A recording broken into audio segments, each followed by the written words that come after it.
आप वीओए पाकिस्तान देख रहे हैं।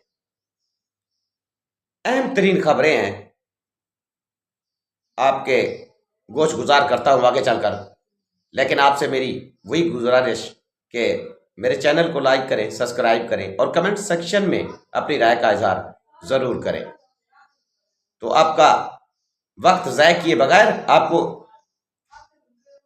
खबर से आगाह करता हूं। पहली खबर पाकिस्तान के हवाले से है कि ये जो जंगी माहौल और ये जो जंगी जनून भारत को सवार है, तो भारत बड़े पैमाने पर इक़दाम कर चुका है। पहलगाम हमले का इल्ज़ाम पाकिस्तान पर थोप चुका है और उसके बाद जो माहौल बनाया गया है पाकिस्तान पर जंग मुसल्लत करने के हवाले से, दुनिया के बड़े बड़े कंट्रीज ने एंट्री की है, लेकिन नरेंद्र मोदी ने इनकार किया है। रशियन प्रेसिडेंट व्लादिमीर पुतिन ने मोदी को फोन किया, क्योंकि वहां रशिया में जो इवेंट होना था, तकरीबन जो इवेंट होना है उसमें नरेंद्र मोदी ने शिरकत करनी थी 9 मई के हवाले से। वो 80 साल तकरीब थी दूसरी जंग अजीम के सिलसिले में, तो नरेंद्र मोदी वहां नहीं गए। तो फिर व्लादिमीर पुतिन ने नरेंद्र मोदी को फोन किया। याद रहे कि पाकिस्तान ने बड़ी कोशिश की थी कि रशिया जो है भारत पाकिस्तान का मामला जो है बेहतर करने के लिए तवज्जो करे।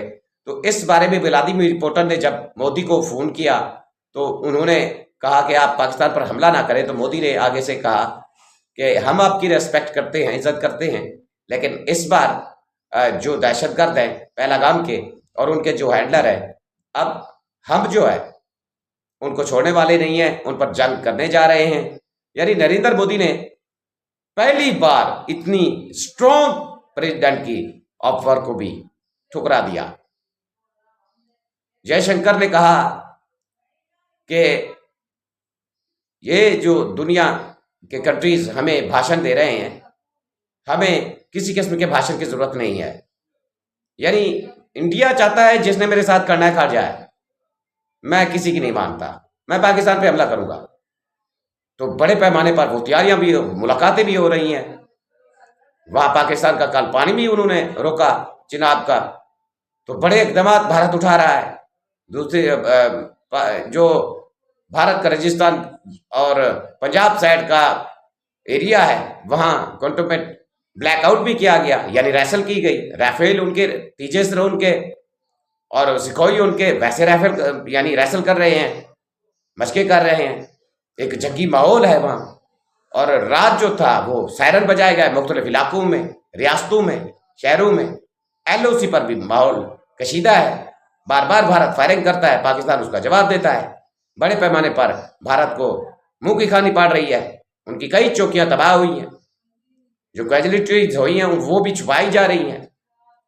तो इस सारे माहौल को देखते हुए जर्मनी और फ्रांस ने जब पाकिस्तान की फिजाई हदूद अपनी फ्लाइट्स को इस्तेमाल करने से रोका, तो मामलात इतनी गंभीर हो चुके थे या हो चुके हैं कि जंग के बादल पाकिस्तान पर मंडला रहे हैं। यानी भारत पाकिस्तान पर हर मुमकिन तरीके से जंग करने के लिए तैयार है, जो भी हो। नरेंद्र मोदी ने जितनी भी कंट्रीज, पावरफुल कंट्रीज ने राब्ता किया है, यूरोप से राब्ता हुआ है, मिडिल ईस्ट से हुआ है, गोल्फ से हुआ है, लेकिन मोदी ने तमाम को इनकार करते हुए अब व्लादिमीर पुतिन को भी इनकार कर दिया है। इस सारे मामला को देखते हुए पाकिस्तान ने बड़े पैमाने पर इकदाम किए, बड़ी डॉबे की, बड़ी कोशिश की, बड़ा जोर लगाया।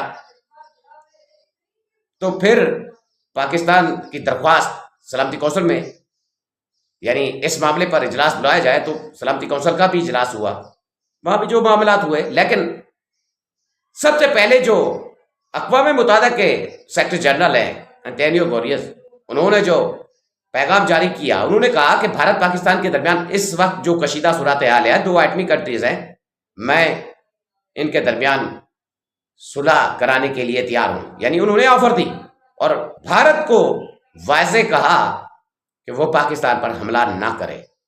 अब सब जानते हैं कि जिस तरीके से अब जो किरदार है सलामती कौंसिल का, जो इसराइल ने गाजा के लोगों के साथ किया,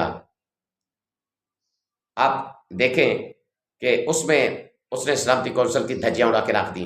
उनकी कुछ भी वैल्यू बाकी नहीं है इस वक्त इस स्टेज पर। तो नरेंद्र मोदी नेतन्याहू को कॉपी कर रहे हैं। तो इस वजह से अब सोचा जा रहा है कि यह मामला ठंडा हो जाएगा, लेकिन खतरा भी मौजूद है। तो दूसरी अहम तरीन और बड़ी खबर आपको देने वाला हूं कि यमन ने जो इसराइल के बेन गोरियन एयरपोर्ट को हिट किया था, आप अंदाजा करें कि उसमें मिसाइल को यानी फिजा में तबाह करने वाले जो उनके पास थॉट एंटी बैलिस्टिक मिसाइल सिस्टम है, एरो सिस्टम है और एरन डूम है, डेविड फ्लैंग है, उन सभी को मात देते हुए यमन के हौसियों का मिसाइल बेन गोरियन एयरपोर्ट को हिट कर दिया। यानी वो सारे यमन के हौसियों के मिसाइल के आगे ठुस हो गए। भले डेविड फ्लैंग हो, भले एरन डूम हो, भले thought anti ballistic missile system हो, ये सारे खत्म, फेल हुए, मिसाइल हिट कर दिया। तो उसके बाद इसराइल ने बड़े पैमाने पर जाकर यमन की पोर्ट, वो यमन की खास पोर्ट है, तो वहां पर बड़े पैमाने पर जाकर इन्होंने बॉम्बिंग की है इजरायली हथियारों ने। वहां पर जो खबरें अब आ रही हैं कि बड़े पैमाने पर लोग मारे गए हैं और बेशुमार लोग जख्मी हुए हैं। ये वीडियो में आप मनाजर देख रहे हैं किस तरीके से वहां आग लगी हुई है। और दूसरी तरफ इस सारे ऑपरेशन को कीजिएगा, इसराइल में यमन के हौसियों के मिसाइल जब इसराइल में आते हैं तो सायरन बजना शुरू हो जाते हैं और लोग भागकर शेल्टर में चले जाते हैं, बैंकर में चले जाते हैं। तो अब जब इसराइल की बॉम्बिंग यमन में पोर्ट पर हो रही है तो उसके लाइव मनाजिर नेतन्याहू देख रहे हैं, वो भी अपनी अहम फौजी शख्सियत के साथ। तो इतनी ये दिलेर हैं, इतनी डर कर, आप अंदाजा करें ये बैंकर में छुपकर उन सारे मनाजिर को देख रहे हैं। इनको इतना खौफ है कि ये जैसे कहते हैं ना चूहा बेल में छुपा हुआ है, वैसे बंकर में छुपकर ये सारे मनाजिर, ये सारी तबाही कराकर देख रहे हैं। आप अंदाजा करें कि कितनी ये दिलेर है। लेकिन दूसरी तरफ जो खतरनाक प्लान इसराइल करने जा रहा है या तरतीब दे चुका है, गजा पर मुकम्मल कंट्रोल करने इसराइल जा रहा है। इस सिलसिले में मुकम्मल फलस्तीन के खात्मे के लिए कैबिनेट से उन्होंने बिल पास करा लिया है, यानी बिल को उनको अप्रूवल मिल गया है। तो अब फोर्स, टैंक्स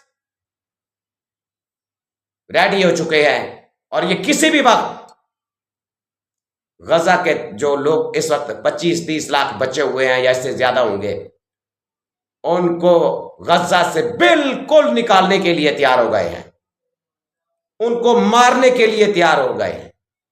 ये दुनिया की तारीख की सबसे बड़ी क़यामत होगी। जो भी बमबारी हुई है जितनी अरसे में इसराइल ने फलस्तीन पर की है, वो आप भूल जाएंगे जो अब इसराइल करने जा रहा है। गजा के लोगों को मारकर या भगाकर इन्होंने प्लान तरतीब दे दिया है कि हमने गजा पर मुकम्मल कब्जा करना है। और उसके बाद यरूशलेम में वेस्ट बैंक का एरिया है, जो वहां जो 40-50 लाख मुस्लिम कम्युनिटी है, उनका भी ये सफाया करना जा रहे हैं। वैसे तो गजा को आइसोलेट किया हुआ है, वहां फूड की कमी है, एड कोई जा ही नहीं रही, बड़े पैमाने पर वहां मुश्किलात हैं। तो अब जो लोग वहां जैसे हालात भी हैं अपनी जिंदगी गुजार रहे हैं, अपने घर बार छोड़ने को तैयार नहीं है, तो इन्होंने खतरनाक प्लान तरतीब दे दिया है। और अब पूरा अरब कंट्री भी कुछ नहीं कर सकेंगे, अरब कंट्रीज भी कुछ नहीं कर सकेंगे। सारे जैसे पहले तमाशा देखते रहे हैं ऐसे ही होने वाला है। दुनिया की बहुत बड़ी कयामत इसराइल गजा के लोगों पर, फलस्तीन के लोगों पर ढाने जा रहा है। कितनी बड़े पैमाने पर तबाही होगी, कितनी लोग मारे जाएंगे, ये किसी को अंदाजा भी नहीं है। और दूसरी तरफ भारत और पाकिस्तान के दरमियान भी नेतन्याहू चाहते हैं कि जंग हो जाए। तो यहां से भी अगर दो एटमी कंट्री हैं, जंग होती है तो कितनी बड़े पैमाने पर जाकर तबाही होगी, बर्बादी होगी, किसी को अंदाजा नहीं है। लेकिन ये जो इस्राइल ने हुदैबिया एयरपोर्ट पर जाकर